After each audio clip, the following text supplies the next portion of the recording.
Donc, on commence justement par toi, Jérôme. Voilà, merci. Mais c'est pas grave, c'est avec beaucoup de joie et de confiance que je vais vous faire cette chronique. Vous avez une petite surprise en fin de chronique, vous allez voir, ça vous avait manqué. Alors, les textes dans les jeux.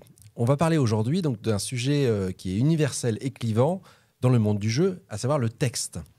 Ce que l'on lit, ce qu'on écoute, ce qui nous guide, parfois nous perd, et même parfois, on en a parlé un petit peu la dernière fois, nous émeut. Les textes dans les jeux, loin d'être de simples accessoires, sont des éléments structurants. Aussi, ce sont des éléments qui sont parfois discriminants. Qu'il s'agisse de jeux vidéo, de jeux de rôle ou de jeux de plateau, le texte soulève des problématiques assez complexes en termes de gameplay, d'immersion et aussi d'accessibilité. Alors on va plonger aujourd'hui dans cette réflexion autour du texte. Alors dans certains jeux, lire fait partie intégrante du gameplay. Prenons par exemple Fallen London ou 90 Days, 80 jours. C'est Inkle, c'est ça la maison des... Je me tournais vers le spécial. Excuse-moi. Donc c'est un jeu narratif autour de Jules Verne, de l'univers de Jules Verne.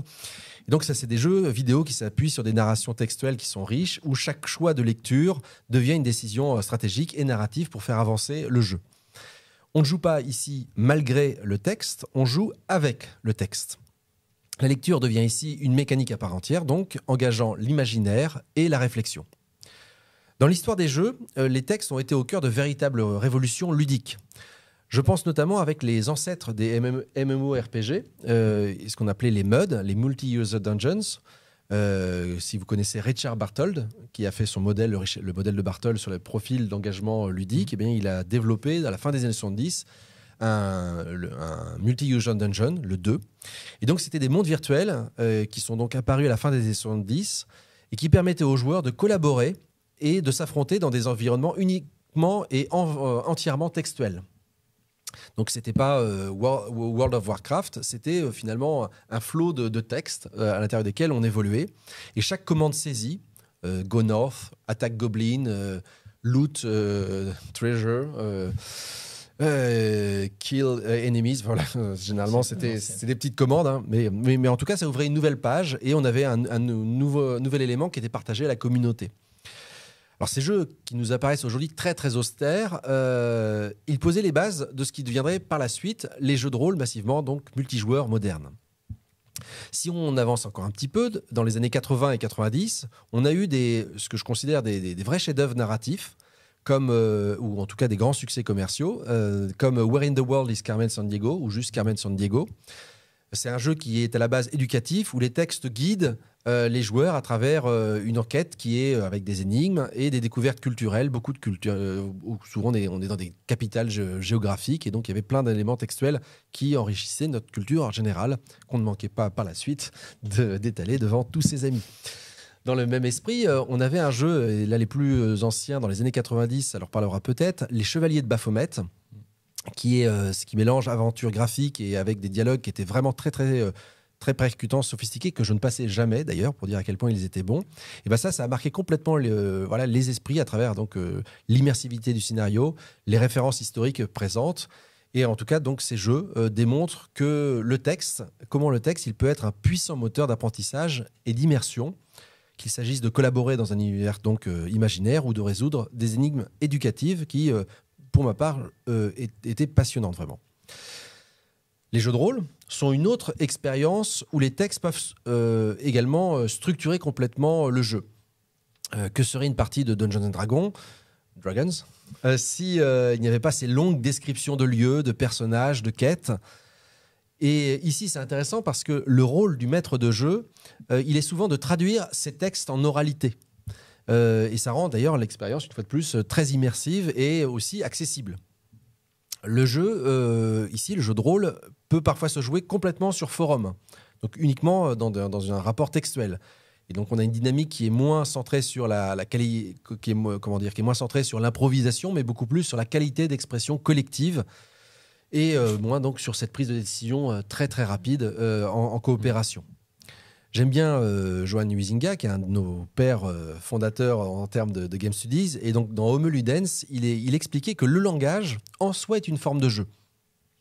Le langage, parce qu'il structure nos interactions sociales, il nous ouvre en même temps à une possibilité infinie de création et aussi d'interprétation. Et donc, il voyait dans le langage la première forme, quelque part, de jeu. Dès l'instant où on commence à parler, parce que je lance quelque chose qui va être décodé, il y a une forme ludique qui lui semble identifiable.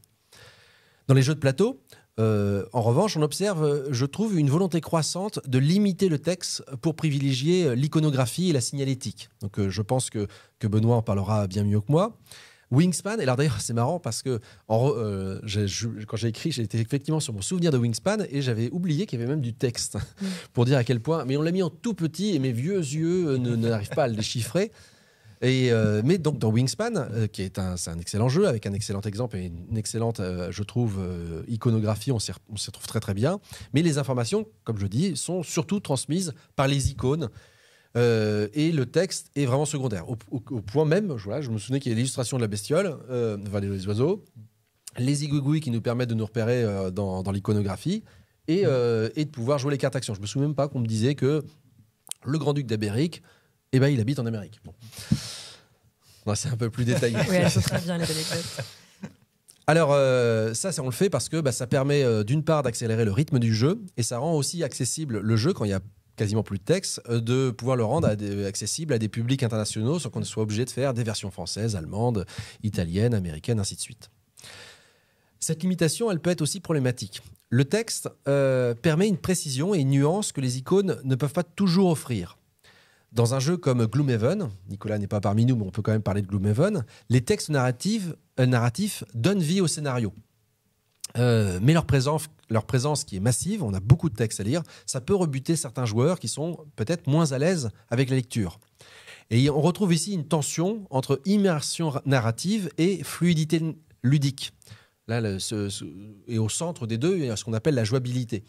Et donc s'il y a trop de texte, c'est bien, il y aura beaucoup d'informations, mais en même temps, ça va nous tuer peut-être mécaniquement notre plaisir. Et ça, c'est ce que, je pense, Sébastien Janvaux, dans Comprendre le jeu vidéo, analyse en profondeur, cette tension de la jouabilité. Le texte dans les jeux pose aussi la question d'accessibilité. La littératie, qu'elle soit liée à l'âge ou au capital culturel, parce qu'on peut avoir aussi des fois des niveaux de formulation qui peuvent exclure, des lexiques qui peuvent exclure un certain nombre de personnes. Là, je vois l'excellent Sherlock Holmes Détective Conseil, qui est un assez vieux jeu, je crois qu'il date des années 80, début des années 80, c'était sous la forme d'un classeur à la base. Ici, en fait, on a quand même une qualité littéraire et un souci d'écriture, en tout cas, qui fait que on n'est pas en train de lire une Black Carambar. Enfin, je le dis, ça peut être très bien, mais voilà, il y a une sélectivité qui peut s'opérer chez les joueurs. Et elle peut être aussi, l'accessibilité posée dans des jeux comme This War of Mine, où il y a des choix narratifs qui peuvent être éthiquement complexes et avec des imaginaires qui peuvent s'ouvrir. Voilà. Quand on a des choix où est-ce qu'on sauve la mère ou l'enfant, on peut se retrouver par la force des mots à avoir des imaginaires qui s'ouvrent et qui nous mettent dans des situations complexes à gérer et donc qui peuvent nous poser des problèmes d'accessibilité à différents publics. Donc à l'inverse, évidemment, donc on a des jeux comme Seven Wonders, Anabi, où là, on choisit vraiment d'éliminer le texte, on met en avant que des formes de communication alternatives, des symboles, des interactions non verbales, je pose la carte, voilà. Et ces jeux, évidemment, ils sont accessibles à des publics très divers, mais finalement, si je vous parle de Seven Wonders, je suis pas sûr qu'on ait vraiment tellement progressé ou mieux compris ce qu'était le projet de Philon d'Alexandrie quand il a imaginé les 7 merveilles de l'Antiquité. Voilà, on part simplement sur une mécanique. Pour les philosophes, parce que j'aime bien aussi parler de philosophie, le texte est une passerelle vers la pensée abstraite et collective. Paul Ricoeur, dans Temps et Récit, souligne que la narration textuelle permet de structurer notre expérience du temps et de l'action. La narration textuelle, voilà, c'est ce qui nous permet de structurer notre expérience du temps et de l'action. Le fait que, quelque part, on prenne ce temps à lire et que, une fois de plus, on fige un petit peu le moment de la fluidité où, effectivement, on n'est pas dans l'éclat de rire, on n'est pas dans la spontanéité, aller chercher le totem au milieu de la partie. Et bien ici, le texte devient une manière de figer le temps ludique, permettant une réflexion plus profonde. À travers une simple phrase, comme dans Journey, où des fois, il y a une phrase et effectivement, ça nous amène à réfléchir assez longtemps, ou des fois, on a des dialogues très longs. Dans Red Dead Redemption, par exemple, il y a des dialogues des fois qui s'enchaînent, et c'est assez long, mais en même temps, ça nous permet de pouvoir avancer dans la compréhension et du milieu, et des personnages, et de l'intrigue. Et bien ici, donc, le texte, il donne du poids.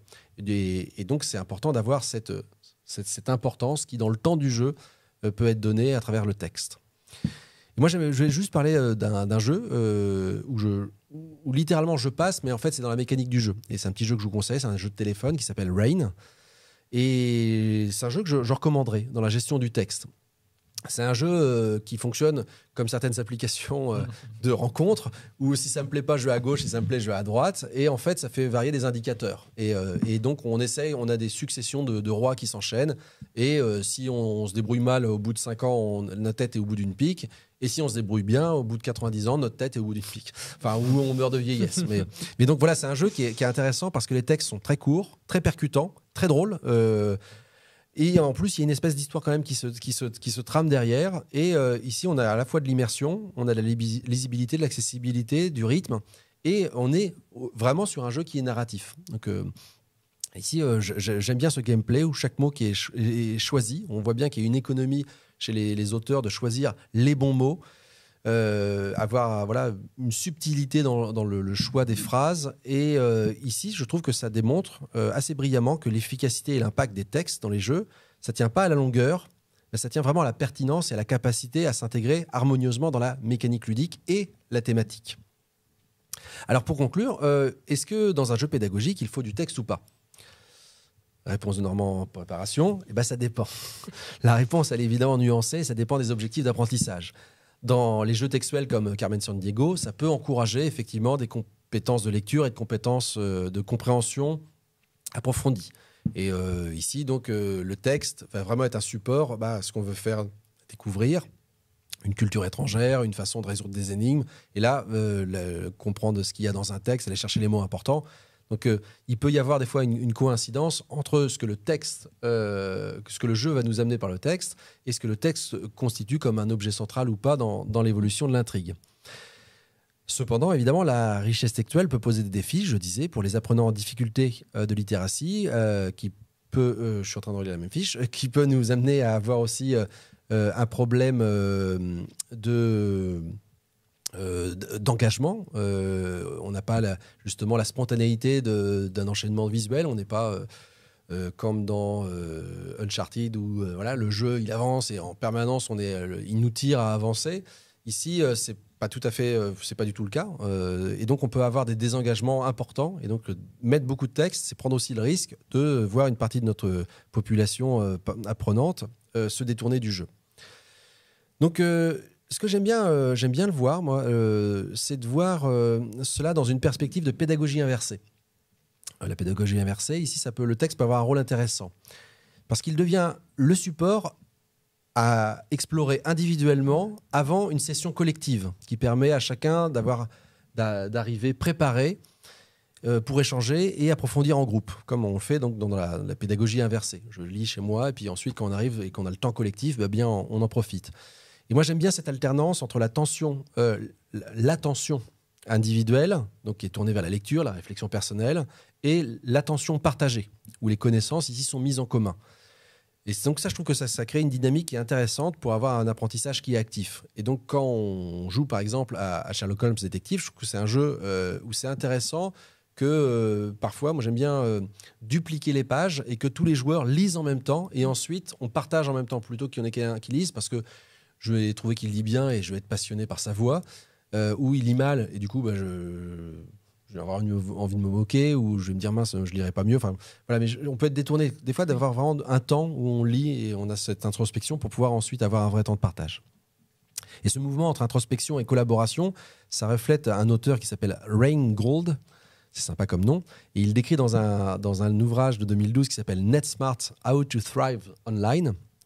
En 2012, on se arrivait un peu différemment qu'aujourd'hui. Et donc, il y explore le concept d'attention collaborative, où l'alternance entre focus individuel et mise en commun des idées, c'est essentiel pour une construction collective du savoir.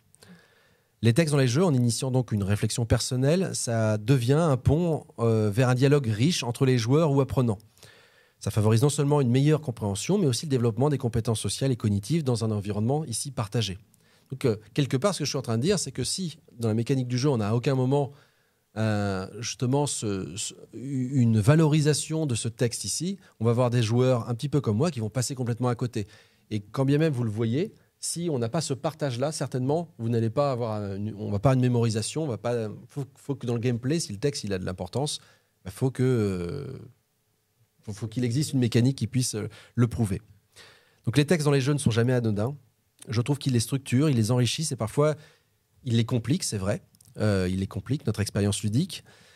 Et que l'on soit adepte de récits foisonnants comme dans Sherlock Holmes ou qu'on soit adepte des icônes épurées comme dans Azul, il est important de réfléchir à la manière dont le texte influence notre manière de jouer et d'apprendre. Donc, quand on conçoit un jeu, c'est important d'avoir ça à l'esprit. Et je vais vous laisser je vous ai promis une petite surprise, je vais vous laisser pour conclure avec une citation de quelqu'un que vous connaissez peut-être. Alors, à votre avis? On espère. Et vous l'espérez, il a fui un, c'est Vladimir Jankélévitch. Ça faisait moins 4 chroniques que je n'en ai pas parlé.